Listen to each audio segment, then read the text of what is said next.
Hello everyone, this is Caleb Simpson here from ZeldaDungeon.net, and you are watching my video walkthrough for The Legend of Zelda Phantom Hourglass for the Nintendo DS. This is the second dungeon of the game, the Temple of Wind, and as soon as you enter you'll see these air geysers that are blocking our path. And you want to wait for a gap in between their blasts of air so that you can proceed through. Then once you get past that, you'll see that we need to activate both of these crystal switches at the same time. To do so, pick up the bomb flower and toss it in between the other bomb flowers so they all blow up at once and activate both of the switches at the same time. So create two bridges so we can get across. Right past that we have a red choo-choo, which isn't that big of a deal, but right past that we have a very interesting puzzle. I find this thing very intriguing because there's actually multiple ways to solve it. However, I think most people end up solving it this particular way, is you push the block to block the air geyser, go past it, now you can hit the crystal switch to deactivate the air geysers. However, you can also just ignore the crystal switch entirely and get through it using only the block. Now, the other way you can do this, though, is you can ignore all of that and just use the boomerang to hit the crystal switch and bypass the air geyser entirely and not even use the block. I think that's very interesting. My assumption is that most people push the block up until the crystal switch and then they hit it. But I just think it's interesting that that puzzle has multiple ways to solve it, but you could just ignore the block entirely.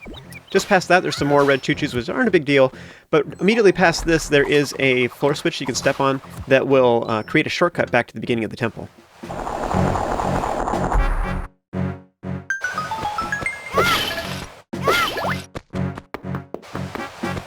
In this next little area, you need to wait for a gap between the air geysers as well, and then there's a bunch of keys. Now, I do highly recommend that you just use the boomerang, and again, a quick tap will take care of them pretty quickly, otherwise draw a long path. But usually it's better to keep your distance. If you try tapping on them, you might end up jumping into the abyss because they're at weird angles or something, or you might, when you slash especially, sometimes you walk forward a little bit, so you might end up just jumping off the ledge on accident. In this next room, we're locked in with a new enemy called ropes. Now, these guys can actually be defeated with the boomerang too, which is very interesting. So a single swipe with the boomerang will kill them, so you can do a quick tap to defeat them, or you can draw a long path. And if you actually know, like in this particular example, we got locked in this room with them, if you know where they're going to spawn, you can actually just draw a path ahead of time. So you draw, like you saw, I killed 3 of them, but I actually did that on purpose. I could have killed all of them at once because I knew where they were going to appear from. But that works really well. Also, another thing to know about ropes is if they are getting in your way, you can totally just bonk into them on purpose with your shield, like rather than trying to run away from them, because they move, they can move faster than you if you are just running directly away from them, so it might be better to actually kind of move to the side. The boss door is up ahead, but we can't actually access it yet due to us missing the dungeon item. Up ahead you'll see that there's this air geyser that you can actually push, and so what you want to do is line it up with the thing across the way. There's a gossip stone that says that there's one chest left in this room. I like to check these things every once in a while to get a feel for it. Now here, I kept trying this over and over again, it wasn't working so good, but generally what you want to do is just you want to get kind of a running start before you actually go into the air. And I'm not sure why I had such a big problem with this, but yeah, the idea is kind of we want to run with it, and then step on this switch here to create another shortcut back to the entrance. After that, head down the stairs, and we have another new enemy called a rock choo-choo. Now these guys will come alive as soon as you get close, or if you smack them with an item. So these guys, I'm actually just throwing these bomb flowers in the middle just kind of to show them. This breaks some of the nearby rocks, but you have to blow up their rock that's on their head with a bomb in order to get them vulnerable, and after that you can smack them with your sword. You can use multiple bomb flower attacks, but just realize that if you touch the ones in the middle, you can actually end up hurting yourself. Now, just another interesting thing to know is you can smack bombs to blow them up early, and this will actually blow all of them adjacent to it as well, so I'm using this to my advantage to kill the ones in the middle. So rather than avoiding the middle, you can actually purposefully attack the middle, as long as you use kind of like a long sword slash. So if you use like a straight line attack, while you're at a pretty good distance, you can actually blow up the bombs without taking any damage yourself. After you've defeated them, continue onward. There are some jars here to replenish your life and such, but up ahead there is some red choo-choos that appear on this upper ledge. Now, you can actually just use a quick spin attack to take care of them. Otherwise, another alternative is you can skip them and just bonk right through them by running into them with your shield, and that way you can pass right through them. Our next objective is to step on the floor switch in the middle of the room, and this will lower a door in the bottom right corner that we need to go to. You can also check out the stone tablet if you want, which gives you a clue on what you need to do here pretty soon for our next main objective.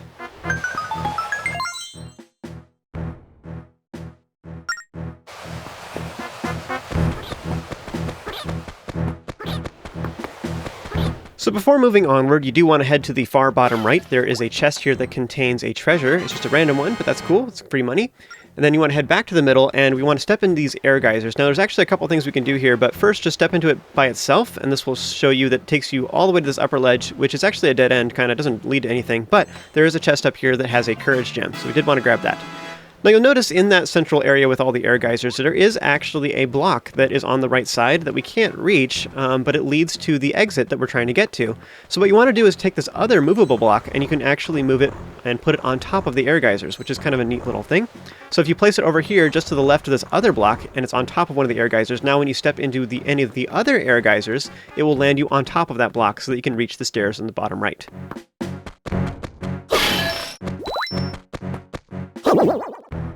I kind of find the whole idea of these gossip stones a little bit of a joke. I mean, now that we're later in the game, the chests actually have, like, power gems and stuff like that, but up until now, like, a lot of them only have 20 rupees in them anyway, so it's just kind of silly, like, hey, pay me 20 rupees and I'll tell you where the chests are, and then you find the chest and it's like, hey, 20 rupees! Wait. So, I don't know, but I like showing that, I like talking to them just to see how many chests are remaining, just so I can get an idea on what's going on there. Anyways, we have sandworms in this room, and there is a bomb flower in the bottom right corner, so you can use it to kill the sandworm in the far bottom right at least, and now you can walk through that sand safely. Head to the middle, there is a stone tablet that gives you that clue about walking slowly on the sand to make the sandworms not attack you. And then there's also a map, and here this shows you the locations of the air geysers that we need to uncover with our shovel. So go ahead and use your map with either down on the D-pad or the A button, and then you can mark down all these X's on your map.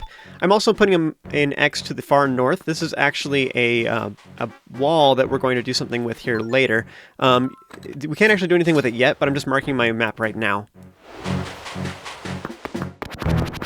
Once again, in the bottom right corner, that sandworm has already been defeated earlier, so I don't have to worry about that one, so I can just run through the sand there.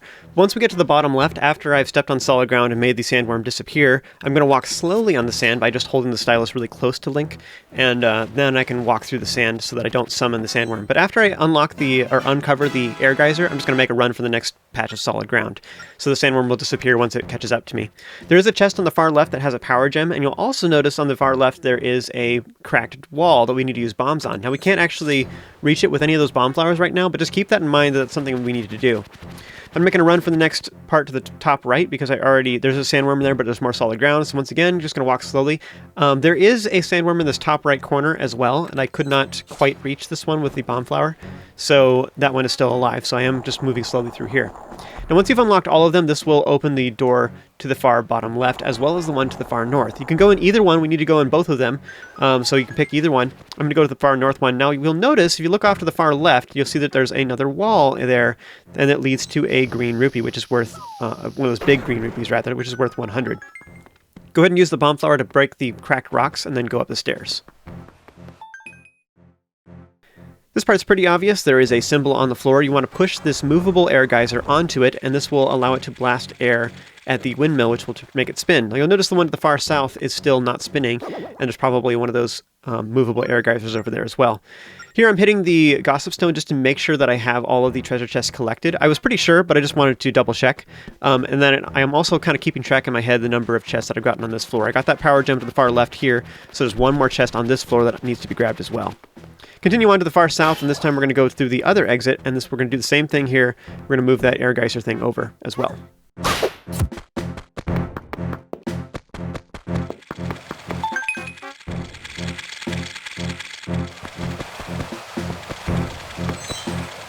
So once you've activated both windmills, again, you can do them in either order, it doesn't really matter. Once you've done that, a small key will drop from the ceiling in this lower area, so hop down and go ahead and collect it. And then you might not know where the locked door is just off the top of your head right now. You're like, where do I go now? So it might be a little bit confusing, but it's one floor down. So hop back into the air geysers and then work your way to the stairs on the far right. And this area is actually pretty easy. The locked door is in the top right corner of this floor, and you can just run straight. There's actually a bunch of hard ground right here, so you don't even have to worry about the sandworms. Alright, so this leads to the dungeon item, which is bombs. Now, these things have a shorter fuse than bomb flowers, but they interact the exact same way. You can throw them down, and you can also just kind of hold them above your head before you ever actually use them, so you don't have to use them right away. But you can pick them back up if you toss them on the ground, and then you can use them again. Right now we can only carry 10, which isn't that much, but there is more bombs in the jars in that top right corner room as well. I'm going to skip the sandworm to the far top right, but I am going to kill the one on the top left because we want to toss some bombs here on the ground next to that mark I put on my map earlier. This unveils a hidden hidden little room that has a big green rupee, which is worth 100. So that's sweet. Free money. Yay! Continue on to the south again. We're going to go to the far left this time, and there was a cracked wall earlier that you may have seen. Go ahead and use the bombs on this wall too. You can blow it up early with your sword if you want. Just realize, ideally, you want to kind of stand back when you do that so you don't take damage. I'm not worried about it. Like, this game's fairly easy, and I find hearts all the time, so I'm not worried about taking damage myself, so I'm just blowing them up early all the time. But yeah, you can totally just hang back and just let the bomb blow up on its own so you don't get hurt that way, or you can just use really far sword slashes so that you're at the farthest distance that you can attack from, so that way you don't take damage when you hit them with your sword. In this next room, there is some red choo-choos that get in the way. I like to kill them ahead of time because otherwise I don't feel like I'll make it in time. But go ahead and toss a bomb into the air geyser on the far left, and then it'll blow up all the bomb flowers, which activates the crystal orb switch over here on the far right. This will open up the doorway, and if you threw the bomb into the air geyser, made a run for it, you should be able to make it with enough time. This tablet here gives us a clue about how to find walls that do not have cracks in them. Like, the traditional thing in most Zelda games is that cracked walls are bombable, and that's true, they have some obvious ones every once in a while, but sometimes there's tricky ones. This game tends to give you hints, but it isn't necessarily cracks in the wall. So this one had a tile in front of the wall that was bombable. So just keep that in mind. There is also some rock choo-choos here, but you don't have to fight them. And likewise, in this next room, there's also some rock choo-choos that activate as soon as you get close. If you look to the far north, though, you'll see there's a tile on the floor right in front of this wall, and that is an indication that you can blow it up. You can kill the rock choo-choos if you want, but it doesn't do anything for you. Let's continue onwards, and most of the time, by the way, walls like that are bombable, there's typically some kind of indication that you can do that. There's something suspicious about that. These ones were pretty obvious. They kind of force you to do it, or like they make it really easy to understand, but later there's some that are a little more hidden. But just keep that in mind moving forward in the game, that there's going to be some more hidden ones. Now this puzzle, there is some more bomb flowers that we need to activate the switches, but you can't use just a single bomb to do it. You're going to have to place down 2 bombs at once, and that will allow them both to explode. And I do like to save some of those jars so that I have some bombs immediately after that puzzle too. Anyways, this will open up the door. This leads to the boss key, which you can then grab and then hop down to the left with it. And now we can finally toss the boss key down, throw a bomb into the air geyser so that we can blow up those cracked blocks that we saw earlier. Go ahead and pick up the boss key and then hop into the air geyser to reach it, and then throw the key into the lock. Hooray! This gives us access to the boss door. And once again, inside these little pre-boss rooms, we have this little prep area where you can get hearts, and you can also fill up on numerical items, in this case bombs. So this is going to fill you up on all your bombs so that you're ready for the boss. You can also talk to the tablet to make a blue light that teleports you back and forth from the entrance. So if you need to go leave and go get some potions just to get more ready for the boss if you want, then you can do that. This boss is pretty easy, and there is a lot of healing items on the side, so you should be good. Alright, so here we have the boss of the second dungeon of the game, Cyclok, the Stirrer of Winds. So fierce. Now this guy is always in the air, you'll notice. We need to figure out some way to stun him and bring him to the ground so we can smack him with our sword. Now luckily, he does provide us with the very thing that we need to defeat him, which is these cyclones in the middle. So what you want to do is, you want to throw either bombs or bomb flowers into these cyclones, and he actually just follows you around for the first phase of the battle. So you just can just lure him over to a cyclone and then just throw a bomb or a bomb flower in, and then you just win. Now, because of that, I actually recommend you start with the bomb flowers because they're free and they regrow, and he's really easy for the first phase. So just get a bomb flower and just walk over to a cyclone, and he'll just follow you over there, and then you can just throw it in. So he's like totally like coming to his death. I don't understand. Anyways, very easy. So go ahead and just lure him over to whatever cyclone it is. Like, grab a bomb flower, throw it in, and then just start smacking him. And if he does attack you, just dodge out of the way. So here, this cyclone's to the far north, so I'm going to go ahead and grab a bomb flower. Notice I run past the cyclone, because he's usually right behind you. And that way he's close enough, and I just throw it in and smack him again. Okay, once you've damaged him enough, he'll move on to the second phase of the battle, in which he'll move counterclockwise around the arena, and he doesn't follow you anymore. And he'll start attacking far more often, and his attacks are a little faster and bigger. So he's going to shoot out these cyclones here in a moment, and notice that there's 3 of them, and he hits them down, and they kind of move around randomly, kind of like keys do.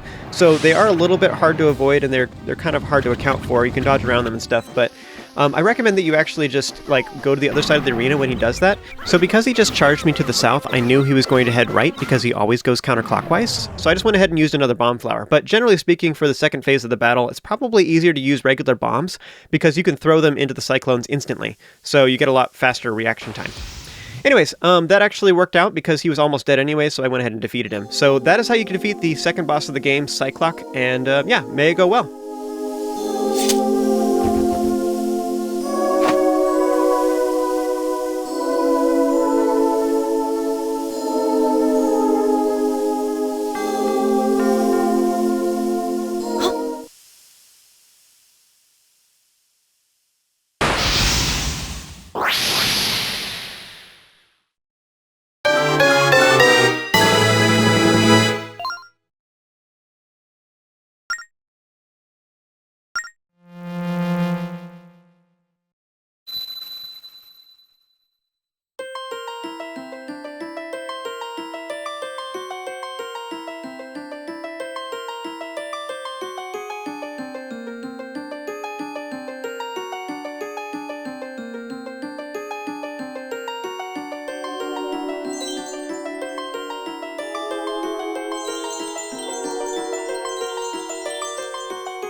So as usual with all these dungeons, if you, for some reason, don't get the heart container at the end, you can always just re-enter the blue portal to go back to the boss room, and you can get that heart container. So if you missed it, don't worry about it. You can still get it. It's awesome.